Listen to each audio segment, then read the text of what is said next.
What's good, my people? And I'd like to welcome myself first. I'm Mr. Tariba Shami T for damn well nasty. You know who it is. And welcome to our first ever episode of Hype+Meets. Now, Hype+Meets is about digging deep into conversations with specific guests, focusing on our worlds of fashion, sneakers, music, and the culture. Now, it's a little different to what you're used to. You know, we already do a podcast, but be prepared to dig deep and learn something new about the experiences of our guests and what they've been through. So I'd like to introduce our first ever guest. We've got Mr. Reece Yeboah, the artistic chef, as he calls himself, you know. owner of Yeboah, you know, he's done so much, you know, big things have come from him. And we're going to get straight into it.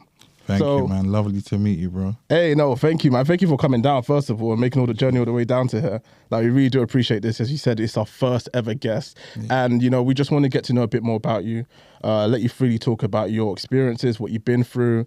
And, yeah, let's get straight into it. So we got a couple of quick fire questions that we're going to take you through first. That's cool. The first one is, what do you do, and explain it in 5 words or less?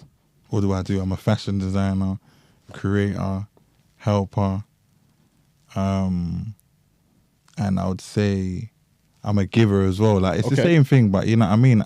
Like, I just help people, bro. I don't even need to say 5 things. Like, I help people. Yeah, that's it, man. I design well. Yeah. And I just love creative direction, which is a space that I've fallen into in the last, like, 4 years from doing this. I've been doing this 10 years now. Sweet. So, yeah, it's crazy. Nuts. Okay, cool. All right. Also, what's the last compliment you received, and who was it from? The last compliment I received. That really stuck with you? I think it was at my show. Okay. It was from Ricardo Tusi. Oh, he's my favorite sick designer, and he was just saying well done, and you know, he liked the show. The same with Edward Denafu as well. Whoa. He said, you know, he was proud of me, and I was just like, wow. That's a big moment. you know what I mean? Yeah. I couldn't take it in, man. I couldn't take it in, but like, it's only like of late that it's resonated with me that, like, you know, from school, I dropped out of school and I said that was my favorite designer, and he came to my first ever show. So it was just an eye-opener and something that will stick with me for the rest of my life. Okay. So when was this show, by the way? I did a show last year at Tate Modern with Kos. Wow. Yeah. Nice. How was that for you, man? Bro, it was intense, man. Yeah. There was too much people, like, on me that day. Like, I couldn't really, and my birthday was like a week before, and there was so much going on, man. It was so overwhelming that to some people, they said, like, I didn't look happy, or I didn't look like I was appreciative of the moment, but I was just so busy leading up to the show, and it's hectic, bro. Do you know what I mean? But yeah, no, it was amazing. It was a great feeling, man. And I feel like it's something that once I do again, I'll have more knowledge and I'll have more patience on when and how I do it. No, I respect that, man. Okay, final question. What's the biggest challenge you faced today? Biggest challenge, I would say, is it's either building a team, right, or managing financials. Okay. Yeah. And that's from a business perspective. Yeah, from a business perspective. Yeah, no, I respect that. Okay, cool. Thanks for that, man. So what we're going to do, we're going to go straight into the interview now. And we want to start off by talking about a bit about your past. So I'm aware, first of all, I found out about you from Clubhouse days back at lockdown. Oh, for real? I remember you did a Clubhouse with a few other people. I think Giovanni from Experience was there. Yes. Oh boy. A few other people were on there. And I think that's the first time I heard about you specifically. And I actually followed you straight after that. Love, man. Yeah, I just resonate with your story, the fact that you had a brand at the time, and, you know, coming into lockdown was the first time personally I got to sit down with my own thoughts and think, what would I want to do? And I've always been into fashion. And if anyone's watching this, they know we've always been to fashion, music, and the culture, full stop. Yeah. So seeing what you guys were doing generally was just like an eye opener for me. It was like, okay, this is actually possible. Yeah. So we're gonna start off with your first original brand, if you're okay with talk about it. Cool, yeah, St. London, right? Yeah. Big brand, huge Thank brand. you, man. I know, man. Huge brand. Like, literally, when I saw your clothes on, because the first time I saw it was on Artists. Like, I believe I saw Young Thug wearing it at one point. Future, I was wearing it at one point, and I saw that I was like, yo, this is nuts. And not only because it was just the fact that it got onto those celebrities, but it was like, for once, I've seen another brand from the UK actually make it out and be like, yo, okay, this is actually possible. So let's start by asking, what was your happiest memory from being the owner of St. London? Oof. I would say there were so many, man. Starting was probably the happiest, man. Yeah. Just seeing it from my bedroom, my thoughts turn into reality. And for me to say, do you know what? I'm actually going to try something and do something. Yeah. And I worked on it for a very long time. Like I had like maybe a year before I actually started the brand. Oh, like serious? working on the business plan with my with people that worked at my youth club. Wow. They helped me like put it together, and then I just started, man. And for me to see it on like a celebrity after celebrity, Yeah. it was crazy. Like Different. First person to wear it was Lewis Hamilton, man. Damn. Do you know what I mean? Lewis, So, you know. That's what I was saying. So like And that's when I believed in myself. Did that come about naturally? Was it that he just found out about your brand, or was it a design that probably picked it up? No, I met someone that was styling him at the time. Okay. Randomly in a hotel. Like we kind of bumped into each other, like literally bumped into each other, and she liked my hoodie. Yeah. And then we just, we had conversation, and then she was like, "Oh, I'm here for like another week. Yeah. I'm styling my client. My client would like that." I was like, "Oh, who's your client?" She's like, "Yeah, Lewis Hamilton." That's I crazy. said, "What?" Yeah, so like, she's like, "Yeah, come back tomorrow, bring the hoodie." And I brought him a hoodie, and then he wore it. I was like, "No way." Wow. So how long into having the brand did that actually come about? Was that like instantly? Was that something that took? I would say like 18 months into starting the brand. That's when I fully started to like, because I had like a checklist. Like I made I bought like a textbook from like W.H. Smith, and I wrote down all the people that I wanted in my clothes. Okay. Like maybe 300-400 people in my clothes, and every day I'll tick like email, DM, what, like who's responded, who hasn't, and just kept going by, and then it just worked. Yeah. So even when you're actually so you were saying you're reaching out to these people and you're trying to get them to basically notice your brand. Yeah. Was that something which was like disheartening if they didn't respond back, if you didn't see anything? Nah. Because I knew I'd get a yes. Yeah, respect. You know what I mean? I knew I'd get a yes. You have to like make your options broad, innit? Yeah. At the end of the day, if you say, "Oh, I'm only gonna DM 50 people, I'm only gonna email 50 people, I'm only gonna try to like get to 50 people," once that's done, that's your hope done, innit? Yeah, exactly. But if you keep trying to put it out there and you have no limits to it, someone's gonna, and then I started to like pick up on like an algorithm of like how to do certain things, how to reach certain people, and then that's what it was. Yeah, I know that's your secret sauce. Yeah. You want to share anything about that? Yeah. I wouldn't say there's a secret sauce. It's just about anticipation, and I don't really sleep that much, so I'm on their time zone a lot. So you know what I mean? That's my advantage, that like I'm on the time zone of the people that I'm trying to get to, whether they're in Korea or America or Australia or whatever. Do you know what I mean? Yeah. So I'm speaking to them at their times while everyone else is sleeping. So that's probably the secret sauce. Do you know what I mean? Basically, you got to put in the work to get what you need. So basically, once you started seeing these celebrities wearing your stuff, would you say that in any sort of way it gave you any validation, or were you already self-assured and focused? Because I can already tell you were confident about your brand in the first place. Did that make any difference to the way you view the brand? No, bro. It's even now, it's just passion, bro. Yeah. Like I didn't really look at it as like a thing where I said to myself, I'm gonna achieve. I didn't even set goals for that brand. Yeah. Well, the goals that I had was all the people that I listened to are gonna wear my clothes. Respect, yeah. You know what I mean? Like that's all I wanted. Because at the end of the day, I was young. I started the brand when I was 19. Wow. Do you know what I mean? So that was happy. Happy days for me. You know, seeing Fug, seeing Future, all the people that I listened to all the time wear my clothes. Gucci Mane was my favorite. Once that happened, that was nuts. That was it. Clear. No one can tell me nothing. I'm clear at this point. Yeah. Do you know what I mean? Because that's my favorite artist. But yeah, I would say, not really, bro. Like, to be honest, man. Okay, cool. So, I mean, we're going to move on to the fact that you got a new brand now, Yeboah, basically named after yourself. Yeah. But coming to the end of St. London. Yeah. But I mean, I feel like people who already know about you probably know what happened and the whole situation. You've talked about it in the past. Yeah. Do you want to talk about it now real quick? Yeah, man. go for it. I mean, like, the end of St. London was, for me personally, it was like, whoa, like, where is it going? And then I feel like you dipped away from society a bit. Yeah, I had to, man. So what exactly happened?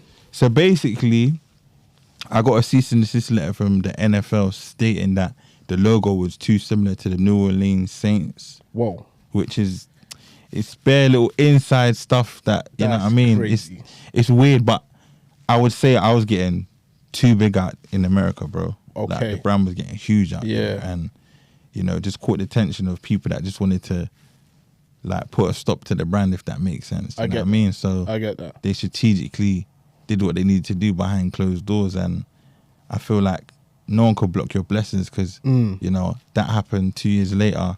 I launched with Cos and we launched globally, Exactly. you know what I mean? Exactly. So it's like, you can't stop it. Something that's in your plan is going to happen no matter what. That's what I'm saying. No matter what anyone tries to do. So, I respect the fact that, you know, I mean, if it was from a competitor or whoever, that they saw me as a threat. Yeah. And, you know, I was doing that by myself for 7 years. So how could you be scared of a one-man army? It says a lot. Do you know what I mean? Exactly. So now I'm building a team. You know, we'll see what sort of things will happen now, 100%. and that's why I've put my last name on it, because if you play with that, there's going to be a lot of problems for you. Exactly. Do you know what I mean? Yeah, no, I get that. That's interesting because you know, like when we were starting up the podcast, for example, we went through something quite similar. Yeah. When we tried to even trademark our name, yeah, and we got some contention from a brand, and it wasn't even a brand that had anything to do with what we were doing. Yeah. And they tried to put a stop into it, and I can't lie, that affected us. Like, that slowed us down in many, many ways, like to the point where we're like, do we even want to do this anymore? Yeah. Did you ever get like that? 100%. I was thinking to myself, bro, what am I gonna do next? Yeah. Like, I was always gonna do fashion. I just didn't know what segment or what section I would have went into, and that's all I knew. Yeah. So getting a job, I was thinking to myself, I'm not doing that again. Yeah. Like, you know what I mean? I've just done Can't all this go back, stuff by myself. I did Selfridges by myself. I did Forbes, all of this stuff by myself. Man. Do you know what I mean? So why am I gonna, you know, have all of that go to waste? Yeah. And, you know, there's people that look up to me and inspired by the journey. Why not continue it in another way? So I took 2 years off. Like, I was stressing. For the first year was stress, and then the second year was like, stop stressing, man. Wow. Just, you know what I mean? Just brush it up, get up, you know what I mean? And work on what you need to work on. And I did that. I worked on a business plan for like, I got a 10-year business plan that took me 2.5 years. Wow. That's got maybe about 10 or 9 full collections. Do you know what I mean? So That's work, man. yeah, you have to. Do you know what I mean? I went away. You know what I mean? I unplugged. I went away. I analysed what happened. And, you know, and I said to myself, you know what can't anybody take from me? 100%. You know what I mean? It's my name. So when I started to research what my name was and what it meant, and that's me all over. I help others all day, every day. So that's what I wanted to do, and I just moved into that, man. Respect, man. Honestly, like, I can imagine, like, during that time, after putting in all that work, seeing the levels that your brand got to, and then have it taken away from you, I feel like it's one of those ones where anyone could probably attest that and say, like, look, like, that for me would have been something which I probably would have been like, you know what, pack up, I'm done. Yeah, nah, like, a lot of people would have said, nah, man, that's it. I tried it. You got to be built. You got to be built different. You got to believe in what you want to do and what you're doing, full stop, and just be like, look, this is for me, and no matter what, just pick it back up. And to say that you've already got 10 years of collections lined up, like, that is not something which anyone could say. That's just a testament to what you've done, man. I have to say, you've done a lot, man. And like, I'm just gonna have to say, like, the UK has to give you your accolades for what you have done, for sure, bro.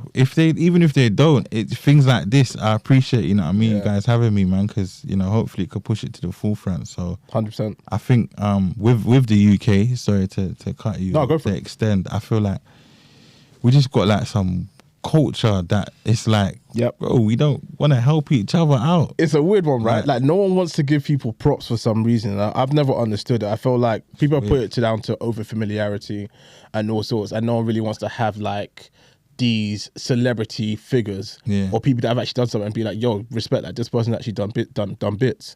But like, first of all, in Hype+, we are like, forget all of that. Like, look, we talk about the people that have put stuff out there and done stuff, and we respect that, like, because we're trying to do something ourselves, you know what I mean? I respect it, man. So even going back to St. London, I'm not too sure if this happened before the Cos deal or when you started happened your brand. way before that. 2019 happened way before. I didn't even have any idea of, you know, like, having a collection with a high street brand. You know what I mean? I didn't have any thoughts of that. I was only thinking within that St. London bubble, if that makes sense, just getting it on more people and putting it in more department stores.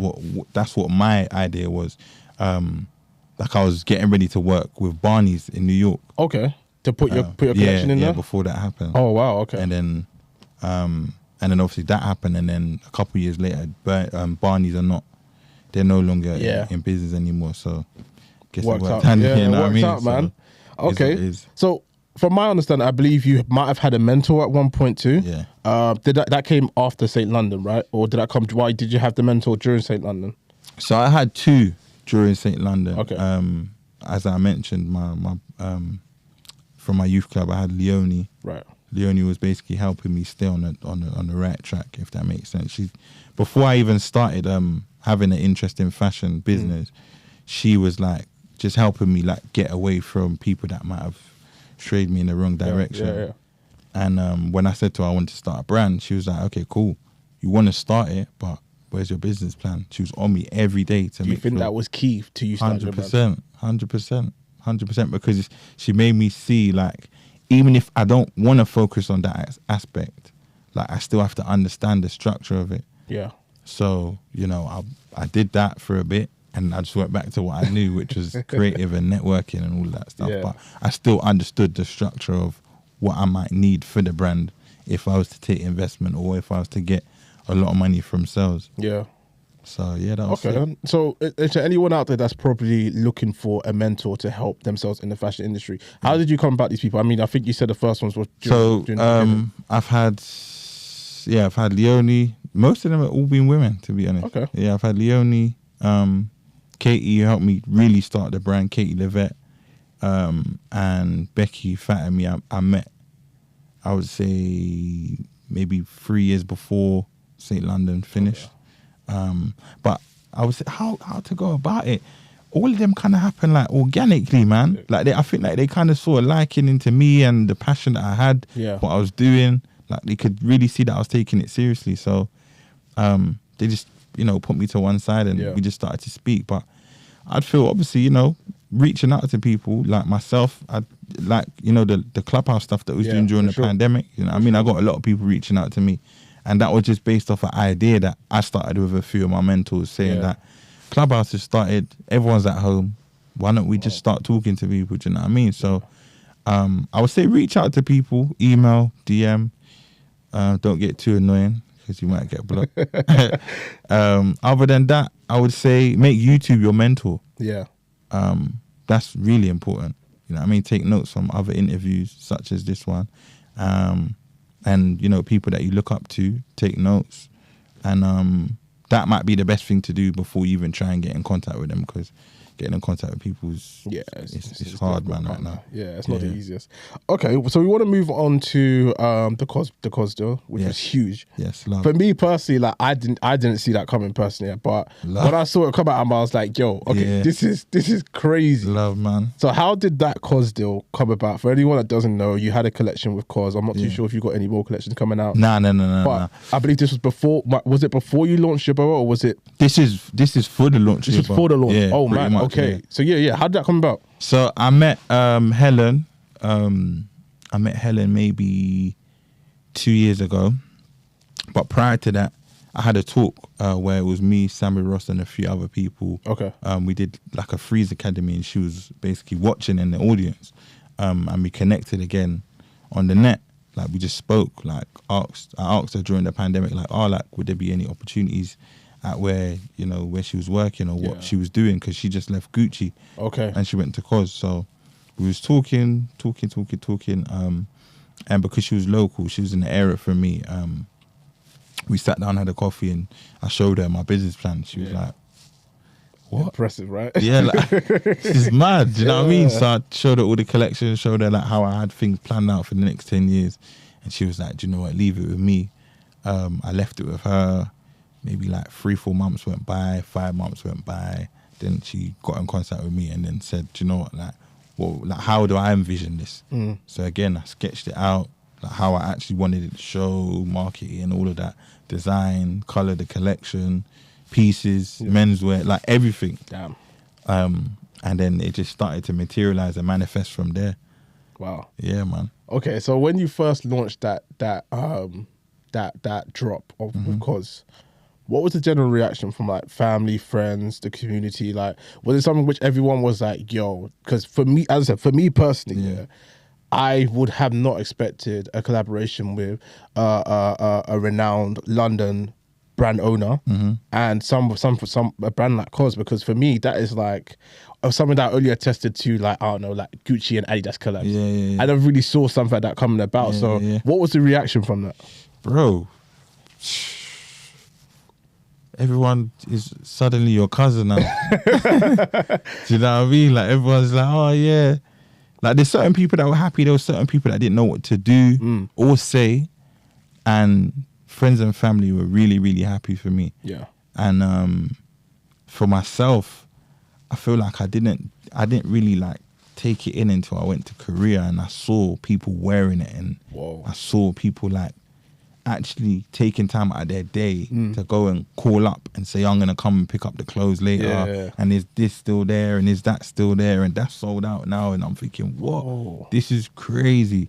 Even the show, I think that was kind of like the highlight for me, just for my mum to see all the hard work, for her to see, like, say, oh, like, you know, like, where's this going, and you've been doing this for some time, and she's sitting like maybe 3 or 4 like rows from Naomi Campbell, and she's like, what? Like, it was amazing for everybody, and that's why I wanted to include everyone when I had a show, because, you know, even though I couldn't get everyone there, I got most of the people that have seen me work really hard on this brand sit there and watch it and see it materialize. So yeah, it was an amazing feeling, bro. And I got a lot of like, I'll say messages from people that haven't reached out to me in a very long time, and some that have. Yeah, do you know what I mean? People like yourself and all of that. For sure. I mean, like, as I said, I feel like it was encouraging to see that. And as you said, it's the thing that launched your brand, your namesake. And I just want to get to know, like, you said that you named it Yeboah for a specific reason. Could you deep dive a bit more into that? Like, why did you do that? Just why because of the meaning and the heritage. When I got sent to Ghana as a kid, it meant so much to me when I look back at what it saved me from when I came back, and I saw that a lot of my friends were incarcerated, or some had passed away due to like suicide or knife crime or gun crime. I like realized that that's what my mum took me away from, and you know, to give back to them or the people that I was with or I stayed with, I just wanted to do that. I wanted to go back into like what I actually saw and what resonated to me, you know. And that's my name, man.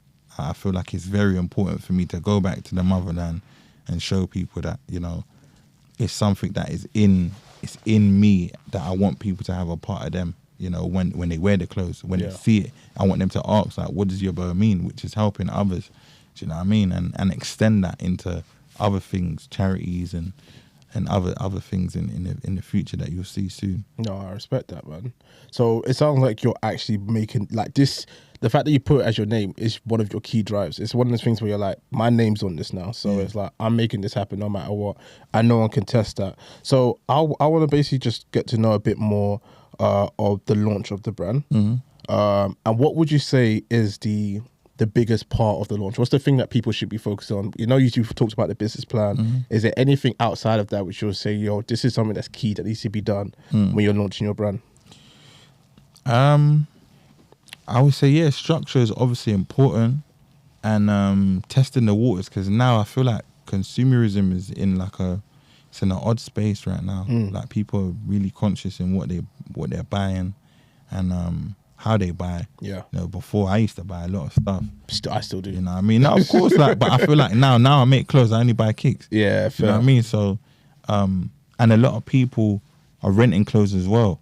So it's a lot of stuff that you have to bear in mind when you're launching your brand. I feel like take your time and test the waters, man. Yeah. You know what I mean? Test your waters with the samples, test the water with your marketing, your advertisement, and just get your people to, like, you know, rock it and support it. Yeah. You know, it doesn't necessarily just have to be your people's, but like, I had a really interesting conversation with a mentor, and they were saying to me, just try and spend less on like launching, you know, because then you get to see like what's actually happened and where you can improve, instead of trying to like be, you know, what you can see others doing, you know, having like a short film or all of these things. You don't necessarily need to do all of that stuff. What you have to do is just, you know, focus on the basis of putting yourself out there, which is, you know, most important and will help your confidence as well. And then, you know, once that happens, you gradually start to build an audience from people just liking what they see. So how do you not lose sight of the fact that, like, yo, I want this brand to be a specific thing, and it might have developed into something else which you weren't really expecting? How do you stay focused on the fact that, yo, like, because for me personally, I've tried to launch different brands in the past, and I feel like what's happened for me is you become discouraged about certain stuff not happening. You start to see your brand change into something else, and you're like, this is not what I wanted, can I really continue? So how do you keep going in times like that? Like, what is it that is for you, pushes you to make you want to continue going? For me, I would say figuring things out is something that I've always done and something that I always will do, and I understand that.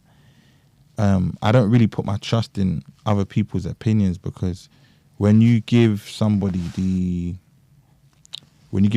opportunity to, like, guide you, you're always going to be able to go back to them and say, I'm blaming you for this and I'm blaming you for that. So I always make sure that the responsibility is on myself and my actions and whatever I do moving forward. If anything doesn't happen, it's on me. And if whether it's good or bad, I can say, do you know what? I made that decision.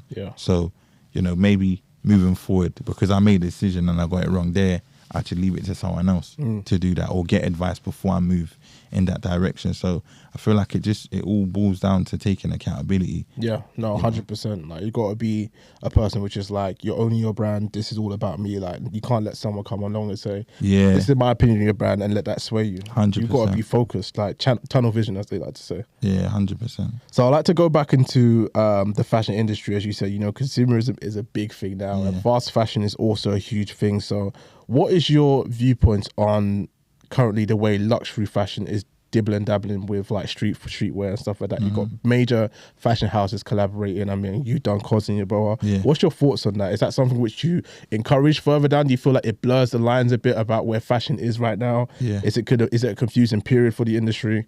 I'll say it's a bit of a confusing period, because it becomes oversaturated. Like, I like to do one things, like, or things that haven't been done before. You know, so everything that I did during my launch was the first of everything. I'm the first designer to have, well, like, British black designer to have a show at Tate Modern. The first to have a collaboration with, because that's their first ever collaboration. So do you know what I mean? So I like doing things that make sense to the brand also, and the brand that I'm working with, instead of just trying to, like, saturate the market and do things for doing sake. You know what I mean? And I see that a lot, and it's killing the culture, as well as the as you know, you guys know, the sneaker kids, man. Completely ruined, man. Yeah, man. Destroy the whole market, man. Nah, they're killing it. But again, that's their hustle, isn't it? It is 100%, and that's what we had to overcome. Like, we were big sneakerheads, and you can imagine, like, the time from when we used to, like, queue up for trainings and stuff like that. And we never like talking about, me personally, I don't like talking about, the old heads this, the old heads that, because I won't count myself as an old head. I'm still a young, youthful guy. But there's times when, like, you know, things have changed over time, and now the market has become so saturated to the point where the effort and the energy to even go out and get these creps anymore is not there anymore. So it's like, I kind of have seen that, like, coming into the fashion industry a bit, where it's like, there's just so much out there, and it's like, it appreciates everything. You get what I mean? Like, I don't see much worth in just getting anything and everything. I'm trying to find the things like your brand, where there's actual heart behind it, where it's got some sort of history, or it's got some sort of aim. Like, for example, like Cortez, for example, that's got like, they you can see what they're trying to build. And I feel like that's where the fashion industry is going to. But I want to also get to know your thoughts on the future of the fashion industry and where you feel like it's going at the moment. Like you just mentioned, bro, Clint's killing it, man. Yeah, man. And so many people are trying to follow what he's doing, and it's like, bro, don't follow what he's doing. He's doing what he's doing, man. Let him do what he's doing. Do you know what I mean? Like, I hear so much people, like, when I'm having fashion conversations, like, what did they do? How did they do this? And how do you think this works for them? And I'm like, bro, it's because it's their thing, innit? Exactly. Like, they've mastered what they need to master. Like, it's a one of one for them. They've gone back, researched archives, and they're now putting it into a new perspective, and that's their thing. So if you now try and copy that, you're gonna fall into, like, you're just gonna end up being tumbleweed. Because when they're ready to switch up, what are you gonna do? 100%. You know what I mean? It's basically like just people, because I feel like people are trying to find the fastest way to get into the industry. I feel fast way. There's no fast way. You either have it or you don't. And for me, I'm a visionist, innit? So I don't think for now. I think for later. Yeah. Do you know what I mean? I'm not trying to just make a quick bag or trying to get hype or 100%. you know, just trying to get things. I understand that what I'm building is generational. Do you know what I mean? It's my name. I have to take time with it. I launched very big, and I feel like even with my recent drop, I try to like replicate that, but you can't. You have to take your time. You have to take your time. Yeah. But again, I'm realizing that now. From, I wouldn't even say it's a mistake. It's a lesson. Yeah. Do you know what I mean? So yeah, once that happens, I would say you have to find your own lane, your own market, and whatever works for you will work for you. There's people that, you know, it works for them being in JD Sports, and there's some people that it works for them being in Selfridges. Some people it works for them being direct to consumer. It's whatever works for you. Yeah. If that makes sense. No, I respect that. Okay, so ultimately, I think the final question that I want to ask you now is, what would you want your legacy to be? For me? Yeah. Just that I was always helpful. You know what I mean? Whether it's an interview or a conversation or my story to inspire someone to start their brand or to research or whatever it may be. I want, you know what I mean? I want to leave here and know that people know that I have like almost like a Nipsey Hussle effect. Yeah. Do you know what I mean? So it's a long leading legacy, a marathon rather than a short race.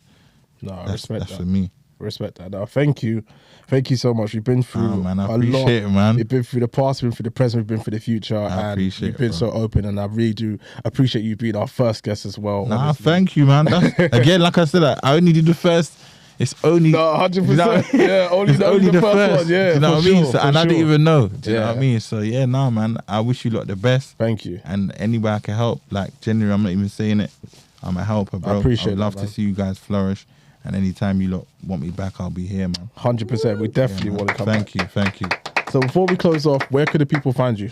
I'm on Instagram, but I'm gonna start doing talks soon. Yes. In schools.